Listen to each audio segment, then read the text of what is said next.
Hello class 8। Today we study about exercise 11.4 और इसका question number 11 देखेंगे। 11 वाले क्वेश्चन का पहला पार्ट है आपका। इसमें आपको x की वैल्यू फाइंड करनी है। इसका ये फिगर दिया गया है, ABCD नाम का इसमें एक फिगर दिया गया है।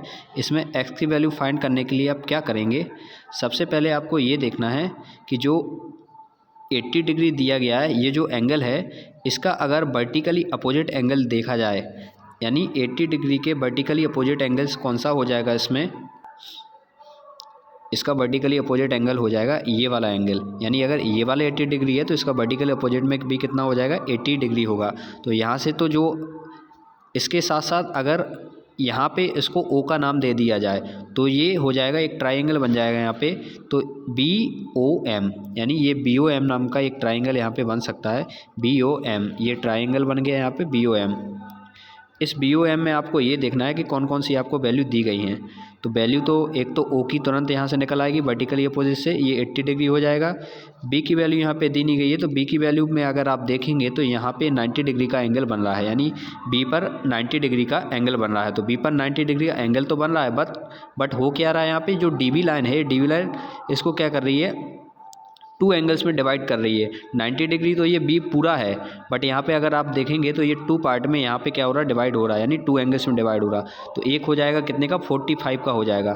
तो यहाँ 45 और ये B वाला 45, तो B की वैल्यू यहाँ से हो जाएगी 45। तो अंदर वाले जो ट्राइंगल है इसमें एक और वैल्यू निकल के आएगी 45 और एक है 80 डिग्री। अब क्या करना है आपको, M की वैल्यू यहाँ से निकालना है, क्योंकि अगर आप M की वैल्यू यहाँ से निकाल लेंगे तो M की वैल्यू जो निकालेंगे किस तरीके से निकालेंगे, तो जो ट्राइंगल की एंगल सम प्रॉपर्टी होती है उसका यूज़ करके आप M की वैल्यू फाइंड कर लेंगे। M की वैल्यू फाइंड हो जाने से इसमें प्रॉफिट ये होगा कि इसमें जो X की वैल्यू फाइंड करनी है ये M की वैल्यू से फाइंड हो जाएगी।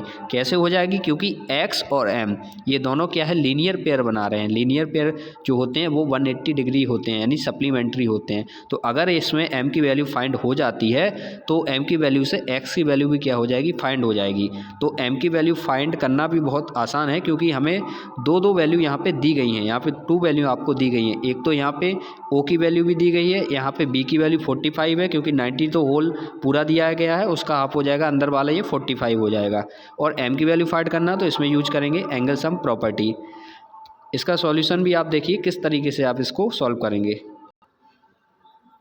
देखिए यहाँ पे ये इसका फिगर दिया गया है, ये फिगर है इसको सॉल्यूशन देखते हैं। We know that vertically opposite angles are equal, यानी मैंने पहले ही बताया था कि वर्टिकली अपोजिट एंगल आप पहले ही निकाल लेंगे।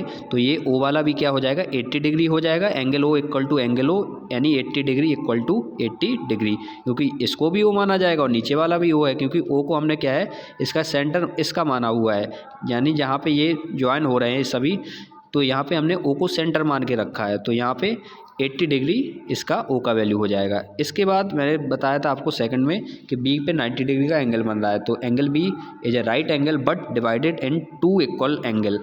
राइट एंगल तो ये है, बट क्या है, टू एंगल्स में डिवाइड हो रहा है, तो वन एंगल 45 का हो जाएगा। तो ये अंदर B का वैल्यू कितना आ जाएगा, B का वैल्यू यहाँ पे आ जाएगा 45। इसके बाद क्या कहा था मैंने कि M का वैल्यू आप फाइंड कर लेंगे तो X का वैल्यू इसी से फाइंड हो जाएगा। तो M की वैल्यू फाइंड करने के लिए आपको क्या है, दो वैल्यू आपको दी गई हैं, आपको इसमें यूज क्या करना है, एंगल सम प्रॉपर्टी जो होती है ट्राइंगल की उसका यूज करना है। यानी जो ट्राइंगल होता है उसका सम कितना होता है, 180 डिग्री होता है। तो आप क्या करेंगे, angle M plus angle B plus angle O, इन तीनों को अगर ऐड किया जाएगा तो ये 180 डिग्री क्या होंगे, बराबर होंगे। तो दोनों की वैल्यू यहाँ पे पुट की जाएगी, B की वैल्यू O की वैल्यू। B की वैल्यू कितनी है यहाँ पे, 45 डिग्री है, और O की वैल्यू कितनी है, 80 डिग्री है अल्टरनेट एंगल से। तो 45 प्लस 80 डिग्री, यानी angle M plus angle O plus angle B equal to 180 degree. Value put करने पे क्या होगा, ये दोनों प्लस हो जाएंगे, 80 प्लस 45 हो जाएगा 125, और 180 में से ये क्या हो जाएगा, 125 यहाँ पे माइनस हो जाएगा। तो M की वैल्यू यहाँ से निकल के आ गई है, कितनी आई है, 55 डिग्री, यानी M इक्वल टू निकल के आ चुका है 55 डिग्री। अब M की वैल्यू निकलने से फ़ायदा ये होगा कि जो X की वैल्यू हमें निकालनी है ये तुरंत निकल आएगी, क्योंकि हमें ये बात पता है कि X और M जो दिए गए हैं ये लीनियर पेयर यहाँ पे बनाते हैं, और लीनियर पे क्या होते हैं, सप्लीमेंट्री होते हैं, यानी सप्लीमेंट्री का मीन्स हो जाता है 180 डिग्री होते हैं। तो अब आसानी से यहाँ पे आप किसकी वैल्यू निकाल सकते हैं, X की वैल्यू फाइंड कर सकते हैं। कैसे निकाल लेंगे लगाएंगे आप, x plus M equal to 180 degree, यानी लीनियर पेयर से हमने ये देखा कि x और m क्या है, 180 डिग्री दोनों का सम होता है। इसलिए m की वैल्यू यहाँ पे रखने पर 55 डिग्री जो कि दी गई है, तो x plus 55 degree equal to 180 degree यहाँ पे हो जाएगा। तो x इक्वल टू क्या हो जाएगा, 180 माइनस 55 डिग्री हो जाएगा। यहाँ से x की वैल्यू कितनी निकल के आ जाएगी, 125 डिग्री, ये क्या हो जाएगी, x की वैल्यू हो जाएगी। और यही क्या हो जाएगा, इस क्वेश्चन का आंसर हो जाएगा, क्योंकि x की ही वैल्यू आपको फाइंड करनी थी। तो इस तरीके से क्या है कि क्वेश्चन को जब तक आप फिगर को समझेंगे नहीं तो आप उसको वैल्यू फाइंड नहीं कर सकते हैं। इसलिए सबसे पहले ये देखा जाता है कि अगर कोई हमको एंगल्स की वैल्यू दी गई है तो हम उस एंगल से दूसरा एंगल्स कैसे निकाल सकते हैं। जैसे यहाँ पे 80 दिया था तो तुरंत 80 से अल्टरनेट एंगल दूसरा भी 80 निकल आया।